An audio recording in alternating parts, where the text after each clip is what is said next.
Hello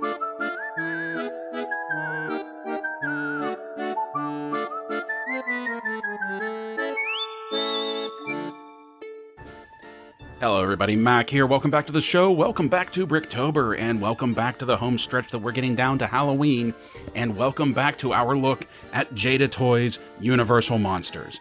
As you may remember from previous videos, these are some of my favorite all-time movies, especially for the Halloween season as far as monster movie goes.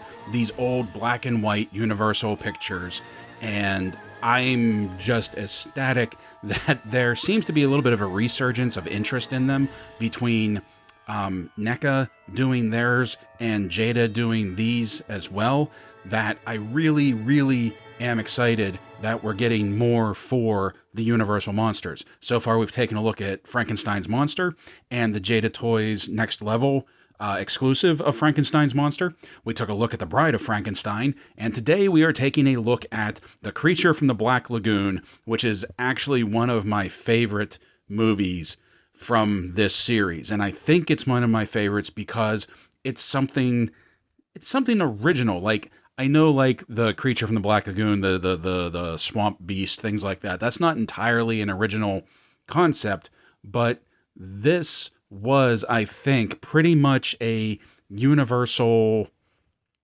unique to Universal Pictures. There have been other monsters that have tried to mimic this look, but I'm pretty sure Universal and The Creature from the Black Lagoon was the first time we saw something like this.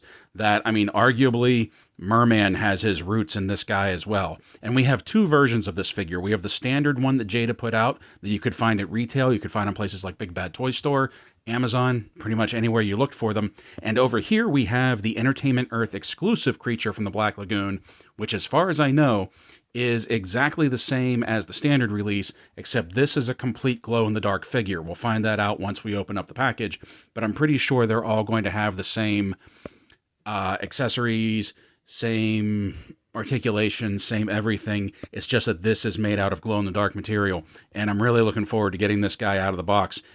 Because sometimes a figure that's made all glow-in-the-dark, it's a little flimsy, which is why I'm glad we have the standard one. I can just sort of display this one, and I can play with this one. So, without further ado, let's get these boxes open, and let's take a look at Jada Toys' Universal Monsters Creature from the Black Lagoon. All right, here he is, the creature out of the box, and putting the tape measure to him, we can see that he comes in at roughly 6.5 inches at the top of his dome, which means he's going to be taller than the bride and a little shorter than Frank.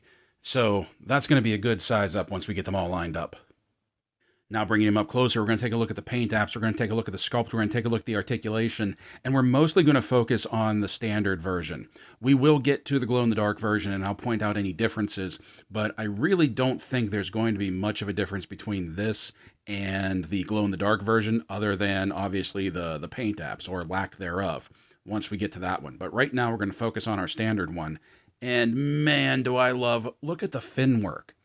Look at the fin work on this guy. Look at the coloring, the different shades of green, the darks and the lights. You can see, like, the scaling right here, the texturing on his upper torso and his upper arms. Look at the detail work in the head sculpt. And this is just one of the two of them. But you can see, like, the discoloring in the fins, or the multicoloring in the fins, the dark patches underneath his eyes, the lips. You can see, like, that open mouth right there. This looks fantastic. You got the fins down the bottom, these big horking feet, and the webbed hands that they had to have on the suit so that the actor could actually swim wearing this thing. So basically he had flippers on his feet and his hands. The split fins coming down the backside, like, look at the texturing once again. Look at all of the minutia, all of the little detail work done in here. The texturing in the fins, on the scales on his body, and then, like, up here around the torso, even in the palm of his hands right there. This is a fantastic figure. And what we have to take into account is that these Universal Monster figures were really Jada's first time dipping their toe into the action figure market. Look at that on the back of the head right there. That looks fantastic. But this was like their first time dipping their toe into the action figure market. And while Frankenstein and the monster and the bride had some issues, and this does too, and we'll get to them. Don't get me wrong. I'm not saying this is the perfect figure, but they did a fantastic job on the sculpt on all of this right here, and I I couldn't be happier, quite honestly, for this being one of my favorites, if not my favorite, of the Universal monsters, and for them to take all of this time and attention to detail in the sculpt and the body and the paint apps of this guy. I am ecstatic. I mean, just look at those eyes staring right back at you. You can even see like a little reflection in there. This is great. I honestly think this is fantastic. Now we're going to take a look at, now that I'm done gushing, we're going to take a look at the articulation. And this is where I start to have some minor nitpicks that you saw will do a full 360 spin. There's no real tilt from side to side. And unfortunately, he doesn't look up and he doesn't look down. And I'm guessing that was a sacrifice of the head sculpt to get it like in the back right here and the chin up front, because you can see that trying to pull it back, it's butting right up next to the body. And if you try and tilt it forward, there's not a whole lot of room for it to go because of these side fins right there. Now, the arms will also do a full 360, but you have to put them out to the side when you get to a certain apex right here, because these shoulder pieces are a very hard plastic. They're not a soft rubbery plastic like we might expect out of some other versions of the figures. And I think that was a trade-off right there, to be completely honest. I think that to get this detail, this crusty crustacean look going on right here on the shoulders, I think they had to go with a harder plastic, or I'm assuming they had to go with a harder plastic, that if they would have gone for a softer rubber, it may not have had the detail and the texture that this has right now. That also interferes slightly with the arms coming up, that you can get them right about there. There's no butterfly joint, has a very, very good bicep swivel right here that, unlike Frank and the bride, these don't seem to be separating. As a matter of fact, I think the fins help to even hide the separation piece right there. Double jointed elbows with some great travel. The hands swivel and hinge in and out.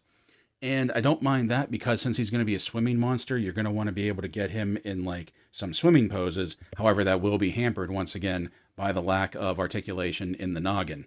So we get down to here and we have 2 points of articulation in the torso. You can see that there is a cut right here, and it's hidden really well by the sort of like the crusty, heavy scaling of his chest, that he can get some really good movement out of that. Whoop. He can get some really good movement out of that. He can go back a little bit. He can go forward a little bit. And he has some decent side to side right there. But then when we get down to the ball joint, or yeah, the joint at the waist right here, and we combine the two, back isn't really that great. Forward is much more pronounced, and he has some really good side to side, and he can also do a full 360 at the waist joint right there. So unfortunately, the looking back, which is what you want from a swimming character, isn't really there.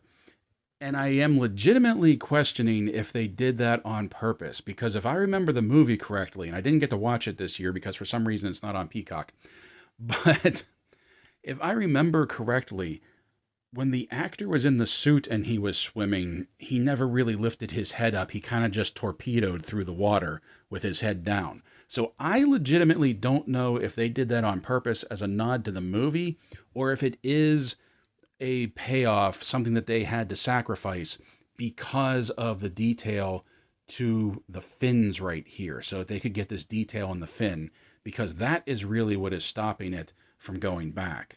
And if you try and crank back too hard, these will collide into each other, and then they'll start chipping against each other. But once again, I feel like it was a payoff that they had to go with a more rigid plastic to get this detail and this texturing instead of a soft rubber right there.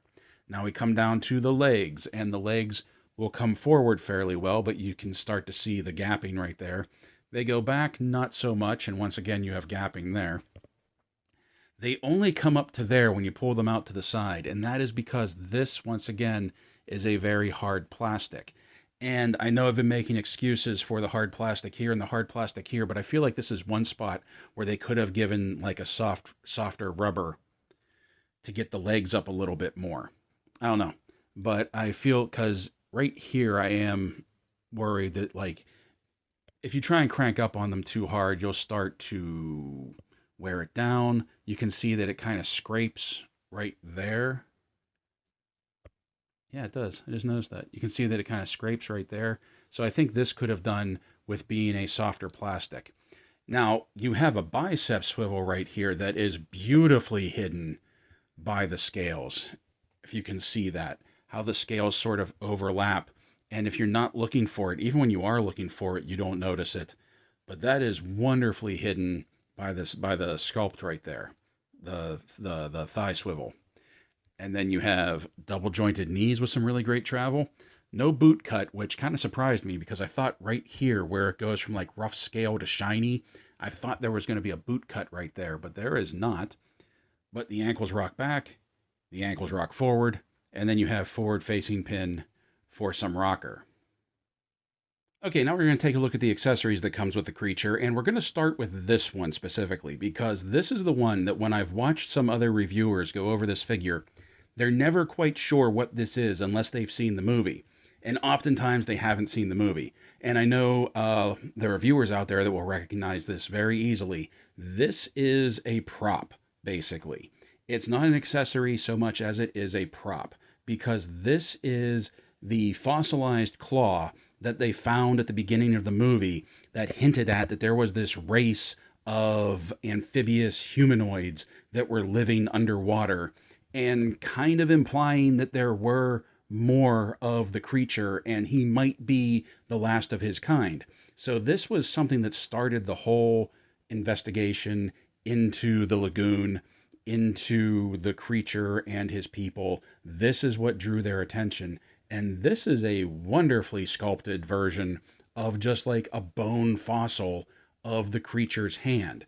You can see the phalanges right there. You can see the bone structure, especially right here on the back. You can see like, whoop, you can see where there would have been some webbing and there's just like a little bit of like fossilized membrane left.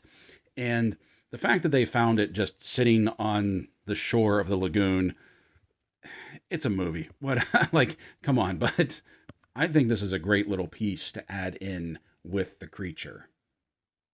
Next up, we have this net, and quite frankly, nets are usually something that I feel like a lot of manufacturers don't get right because they're just too light and they never really mold around the figure. They sort of just sit on top of it and you have to hold them down. But as you can see, there is some weight to this. There's also actually some size to this.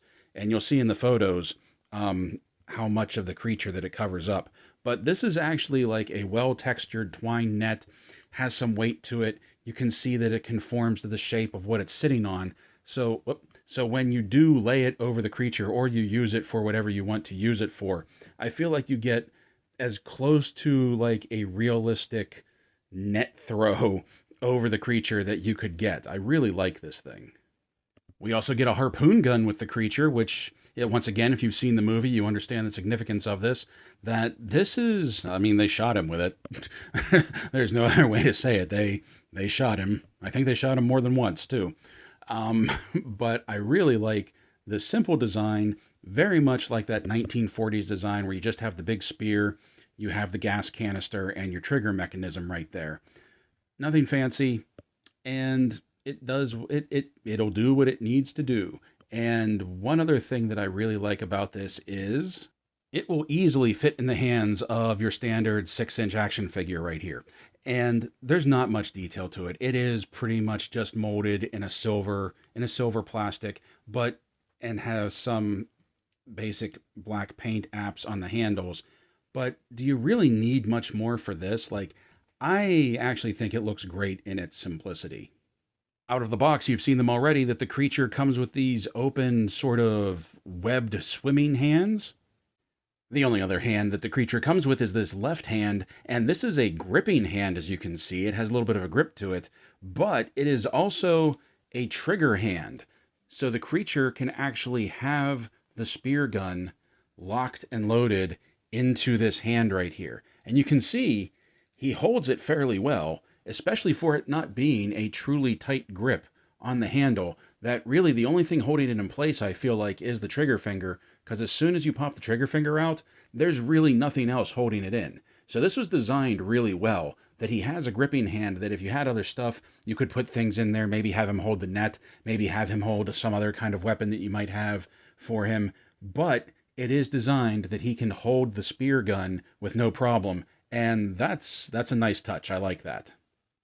And finally, the creature comes with a second head portrait, and this is okay. It's basically the creature's head, just with a more neutral expression, whereas the one that comes on the figure is sort of like an open mouth, or gonna getcha look.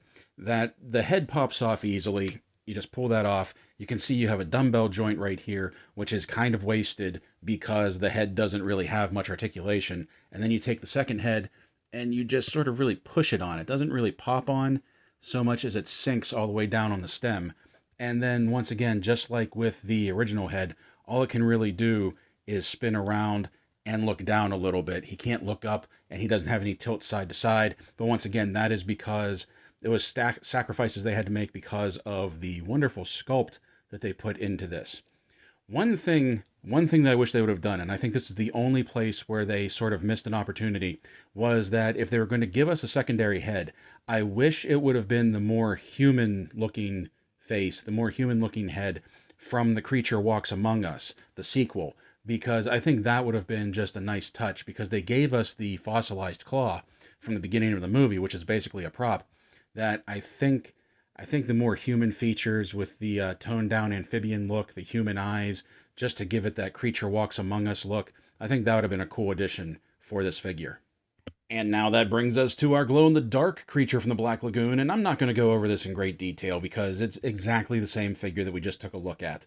All of the articulation is the same, the sculpt is the same, the paint and detail is obviously much more muted in favor of this glow in the dark plastic that they use, that you really lose a lot of the detail, you really lose a lot of the paint app, you really lose a lot of the fine touches to it, but that's not why you get this figure, and I think we all know that. Even the fins are discolored here, and his secondary head sculpt that he comes with that has the resting face, it is also in the glow in the dark, but you can see that mine at least is really missing some paint apps here on the one side of the face. So I don't know if that's a standard that's happening across the board with all the figures or if it's just mine, but truthfully, because it's a glow in the dark figure, it really doesn't bother me. But I can see that being an annoyance to some people.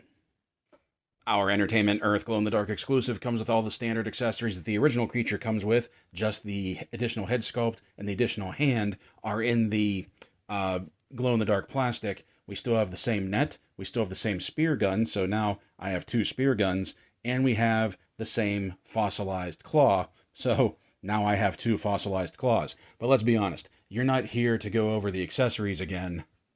Okay, here we go. And to be honest, the camera isn't really doing him justice. He is much brighter than what you see on camera. Also, keep in mind, I only kept him under the lights for maybe about 10 minutes or so. He's only been baking for about 10 minutes, and I don't know what the physics are of how long it takes glow-in-the-dark plastic to light up. His one foot here, look at me pointing like you can see in the dark. His one foot is a little darker than the other, but once again, I think that's just because I haven't really juiced him up enough. But I do like how the fins, the scales, you can see the scale pattern through the glow in the dark. That's really cool.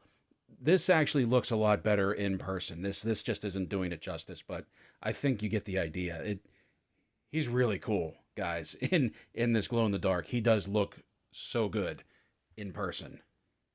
And now for size comparison, here are the creatures with our other two Universal monsters, Frankenstein's monster and the Bride of Frankenstein. Here they are next to Hasbro G.I. Joe Classified Series Cobra Trooper and Zartan. Here they are beside monsters of a different type, Lanyard Toys City Hunter Predator and Xenomorph Drone. Here they are beside McFarlane Toys DC Multiverse Etrigan the Demon and Eridan Brioc Glass from The Witcher 3 The Wild Hunt. Here they are beside Jazzware's Spartan Collection Master Chief and Noble 6. And finally, here they are beside DC Direct Cheetah because I don't get her out enough, and me from the Valaverse Action Force Steel Brigade. So it's probably not going to be a surprise to anybody that I really love these figures. But what may be a surprise is that even if this wasn't a Universal Monsters figure, I would still really, really like this figure. Talking about the retail version first, the standard version, I really like the sculpt, the paint apps, the detail, the shading, everything they did for the standard figure. It is a really unique figure. I feel it stands out. It stands out even among the Universal Monsters. Like, this isn't just one of my favorite Universal Monsters figures. This might be one of my favorite figures that I'm going to try and see how I can fudge it into some other lines, into some other, diorama sets here and there, just because I really, really like the look of this. I'm even thinking of buying a few more and sort of army building this race of creatures from the Black Lagoon. I'm not entirely sure yet. They might even make good henchmen for Merman if I ever get a Merman for the Masters of the Universe line. I don't know. Like, I just really like the figure. I think there's a lot of possibilities for it. I like the look of it. It's very easy to manipulate. It's very easy to play with. Very easy to pose.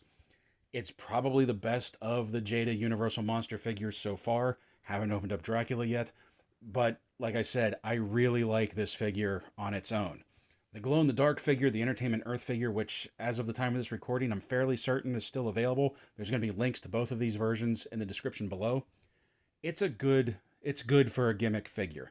Like I said, the camera doesn't really do it justice, and that may either be the limitations of me being able to record things in the dark, or my camera just doesn't really pick it up very well.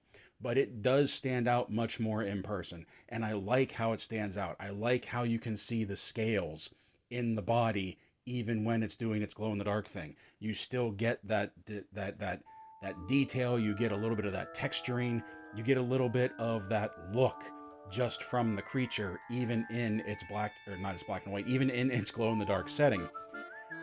And I really appreciate that. I do think that this version, this glow in the dark gimmick version of this figure, I kind of like it more than the black and white gimmick of the Frankenstein's monster that we had from Jada Next Level.